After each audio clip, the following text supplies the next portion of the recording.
আজকে এখানে পুত্রের কর্তব্য হিসাবে শ্রাদ্ধের বিষয় আলোচনা। শ্রাদ্ধ কাহাকে বলা হয়? শ্রদ্ধার সহিত যে কার্য করা হয় তাহাকেই শ্রাদ্ধ বলা হয় নাকি? তাহলে এখানে আমাদের বহু জাতি, আমাদের সনাতনী তো এক জাতি, কিন্তু আমাদের বল্লাল সেনের আমল থেকে বহু জাতি সৃষ্টি হয়ে গেছে। আর এই জাতি সৃষ্টি হওয়ায় বহু বৈশিষ্ট্য হয়ে গেছে। তো আজকে বলেছে, আয় মায়েরা কথা বলো না, মা একটু ভিজেছো একটু। 11 দিন ও 13 দিনের শ্রাদ্ধের মধ্যে পার্থক্য কি? সমস্ত জাতির 11 দিন শ্রাদ্ধ, এটাই বৈধ। আর অন্যান্য যাহা করেছে এটা বল্লাল সেনের আমলে এবং ব্রাহ্মণ্যবাদের কারণে মানুষকে ছোট করে এবং উঁচু নিচু করার জন্য 13 দিন 15 দিন 1 মাস করা হয়েছে। তার সিদ্ধান্ত ধরিয়ে দিচ্ছি, আপনারা ভালো করে, যারা শিক্ষিত ভদ্রলোক মণ্ডলী আছেন ভালো করে জেনে নিবেন। আমাদের আদি পিতার নাম কি? মনু। কি সনাতনী আদি পিতার নাম কি? আদি মাতার নাম? তাই একই মার যদি সনাতনী, একই মা একই বাবা হয়, মনুর কতদিনে শ্রাদ্ধ কার্য করা হয়েছিল? কতদিনে? তো মনুর যদি 11 দিনে শ্রাদ্ধ কার্য করা হয়, তা আপনাদের 13 দিন কি করে হয়? কি কথাটা কি বোঝা যায়? যে বাবাই প্রশ্ন করেছে, কোন বাবা প্রশ্ন করেছে দান আমি জানি না, কিন্তু যে প্রশ্ন করেছেন ভালো করে জেনে নিন। এই ব্রাহ্মণ নয়, শুধু ভারত বাংলা পৃথিবীর বুকে যদি কোনো ব্রাহ্মণ, যদি কোনো পণ্ডিত থেকে থাকে, আমার এই প্রশ্নটা তাকে করবেন, তার সেই সমাধানটা এনে দেবেন। যদি একই পিতার 4 পুত্র থাকে, তার কি শ্রাদ্ধ 4 রকম হবে না 1 রকম হবে? তা আমরা 4 বর্ণ, বর্ণ হিসেবে 4টা, কি কি? ব্রাহ্মণ, ক্ষত্রিয়, বৈশ্য, শূদ্র নাকি? তো এই 4 বর্ণের পিতা কয়জন? তো এক পিতা হলে আদি পিতাকে মনু। তো মনু যদি আদি পিতা হয়, 4 রকম শ্রাদ্ধ ব্যবস্থা কেন? মনুর যে কয়দিন হয়েছিল আমরা সেই কয়দিনে করব। কয়দিন? 11 দিনে। 13 দিনের শ্রাদ্ধ এটা হচ্ছে পরে হয়েছে, কিন্তু 11 দিন একেবারে প্রবহমান কাল থেকে শ্রাদ্ধ। কোন দিন থেকে চালু হয়েছে? মনু যখন দেহ রেখেছে তখন শ্রাদ্ধ হয়নি। মনুর কিন্তু শ্রাদ্ধ হয়নি। শ্রাদ্ধ হয়নি তা না, শ্রদ্ধা হয়েছে কিন্তু শ্রাদ্ধ হয়নি। শ্রাদ্ধ শুরু হয়েছে কবে থেকে এটা আগে জানতে হবে। বলবো না? বলবো না? না থাক, আপনাদের শোনার বাসনা নেই। না আর একদিন বলবো? তা না বললেই যাব নাকি? আমি কি না বলা জাত? দেখলাম লোভ আছে কেমন। বৃষ্টি নামছে, আরো বৃষ্টি নামছে, না বইলে যাব কোথায়? কারণ এই ভক্তরা এমন যাবে কোন জায়গায়? আর যাও যাও দক্ষিণের টাকা দিয়ে যাইও। জয় শ্রী রাধে রাধে। দাঁড়াও, এত তাড়াতাড়ি না, আগে শুনে না। ওই শ্রাদ্ধ রাজা নিমি কোন দিন থেকে? রাজা তাই নিমির বাবা মরলে শ্রাদ্ধ করেনি, পুত্র মরলে শ্রাদ্ধ। বাবা মারা গেলে নয়।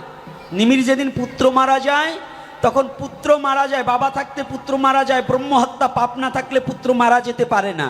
এই জেনে রাখবেন, যে বাবা জীবিত থাকতে তার পুত্র মারা যায়, জানতে হবে পূর্বজন্মে ব্রহ্মহত্যা পাপ আছে, তাই তার পুত্র মারা গেছে। এখন অনেকে বলবেন আপনার তো বিয়ে করেনি, ছেলে মেয়ে হয়নি, তাই এত বড় কথা বলেন। না, এই জন্য বলছি না, শাস্ত্র বলছে। অর্থাৎ পিতার সম্মুখে পুত্র কখনো মারা যেতে পারে না। তাহলে পূর্বজন্মের পাপ না থাকলে এই জন্মে আমার পুত্র চলে যেতে পারে না, পূর্বজন্মে পাপ আছে। আমরা জন্মান্তরবাদ বিশ্বাসী। সনাতন ধর্ম কি জন্মান্তরবাদ বিশ্বাসী কিনা? অন্য ধর্ম মানুক মানুক, না মানে না মানুক, আমার কিচ্ছু আসে যায় না, কিন্তু আমি সনাতনে জন্মগ্রহণ করেছি। আমার সনাতনে জন্মান্তরবাদ আছে কিনা? যদি না থাকে জিজ্ঞাসা করবেন যারা জন্মান্তরবাদ মানে না। কয় কি? একজন জিজ্ঞাসা করবেন, আত্মার সৃষ্টি তো একসাথে নাকি? তা জন্মান্তরবাদ যদি না মানো, এটা কানা হয়েছে, এটা ন্যাংরা, এটা খোড়া হয়েছে কেন? বাপ মার কারণে। বেটা, ওর বাপ মার কারণে হবে, ও কষ্ট পাবে কেন? ওর বাপ মা খুঁড়া হইতো, ও ভাই হয়েছে কেন? কি তাহলে এখানে কি জন্মান্তরবাদ আছে? আগামী জন্মে যা, গত জন্মে যা করেছে এই জন্মে তার শাস্তি ভোগ করতে হবে।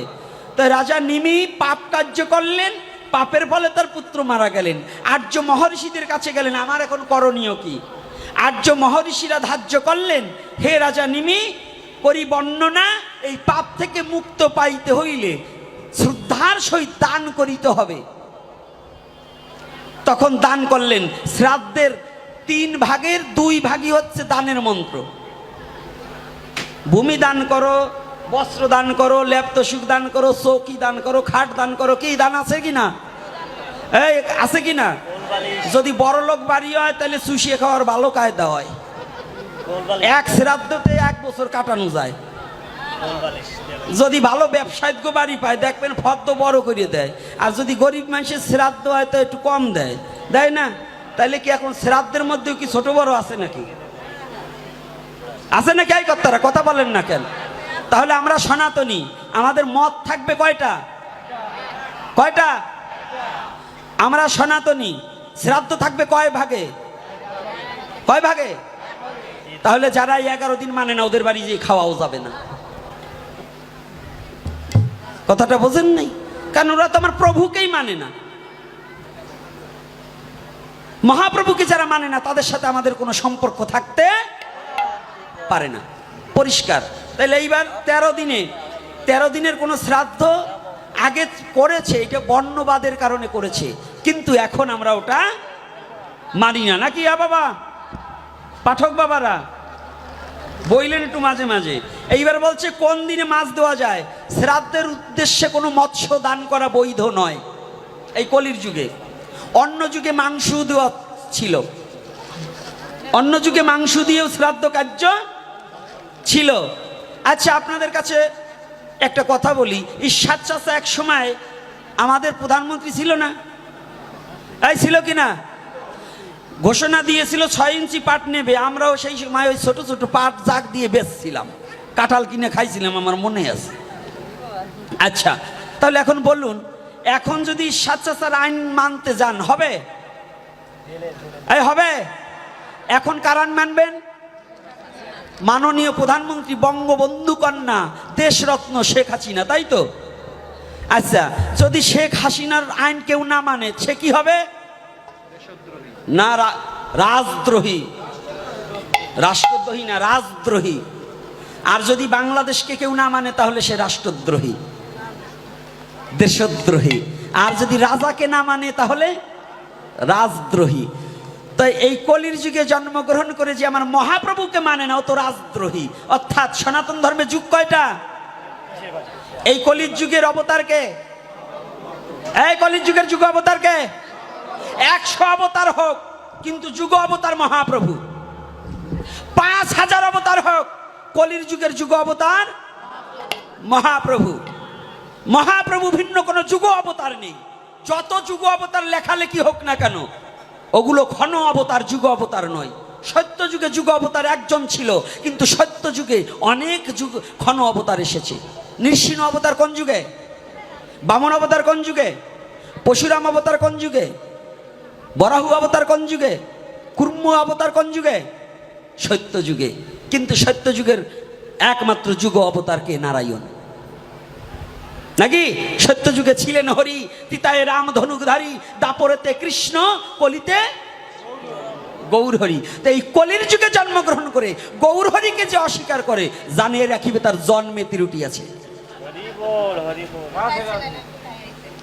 কারণ কলির যুগে জন্মগ্রহণ করে আমার মহাপ্রভুকে অস্বীকার করার মতো যোগ্যতা, ধৃষ্টতা পৃথিবীতে কারো নেই। তাহলে এই কলির যুগে আইন প্রণয়ন করছে মহাপ্রভু। কি করেছে? আপনি অন্যদিন মৎস্য খান, কোনো আপত্তি নাই, কিন্তু মা বাবার শ্রাদ্ধে মৎস্য দেওয়া এটা মহাপ্রভু নিষিদ্ধ করেছে। আপনি খান, আপনাকে খেতে নিষেধ করব না। আবার 2 তারাটা পাইছে, খাওয়া ছাড়বে না, ঘুরেই খাবো। কয় কি? কয় শ্রাদ্ধে না দাও, না দাও, 13 দিনে মৎস্য মুক্ত করতে হয়, নাহলে জাত গোষ্ঠীতে খাতে পারবে না। ওরে কায়দা রে! আবার এখন আর এক জায়গায় দেখছি, আমার বাবাও তো মারা গেছিল, কয় ওই 13 দিনে ওই ধরা খুলতে হয়। আবার তো ওই ব্রাহ্মণের পায়ে তেল হলুদ দিয়ে তারপরে ওই মাছ খাতি হয়। তাই তেল হলুদ যদি ব্রাহ্মণের পায়ে দেবো, এই তেল হলুদ দিয়ে মাছ মেখে বাজে না? বাবা কি বাজে? সব মাছ তেল লবণ হলুদ মাখি বাজে না? তাই তেল আর হলুদ যদি ব্রাহ্মণের চরণে দিয়ে ই করতে হয়, আমার স্নান করে আসতে হয়, তো ওই চরণ দিকেন কাইটি বাইজি খাবো। যারা এইরকম বুদ্ধি করে এই করতে হবে। এই বুদ্ধি ছাড়া এই সমাজ এখন সংস্কার হবে না। এই যুব সমাজ, কোন রকম অপসংস্কৃতি এবং সনাতন ধর্মে যাহা অমঙ্গলকারক শাস্ত্র ওটা মানা যাবে না। মন কল্পিত শাস্ত্রের মধ্যে ঢুকিয়ে দেওয়া আছে কিছু কিছু কথা, ওগুলো আমরা গ্রহণ করব। আজকাল কিছু লোক বেরিয়েছে দেখবেন ইউটিউবে, জম্বের পণ্ডিত, এইটা মনুসংহিতায় লিখি আছে। হ্যাঁ বেটা, মনুসংহিতা খালি তোর জুইতের কথা লেখছে নাকি? আর যা লেখছে তা মানবি না? মনুসংহিতে তো আরো কিছু লেখছে, সেইটা মানবি না? মানে ওনার যেটা জুইতে হবে ওইটা ফ্ল্যাশ করে কয় মনুসংহিতায় লিখি আছে। তাই মনুসংহিতায় লিখেছে, মনুসংহিতায় যা যা লেখা আছে তুমি তাই অন্যটা কি করো কি না?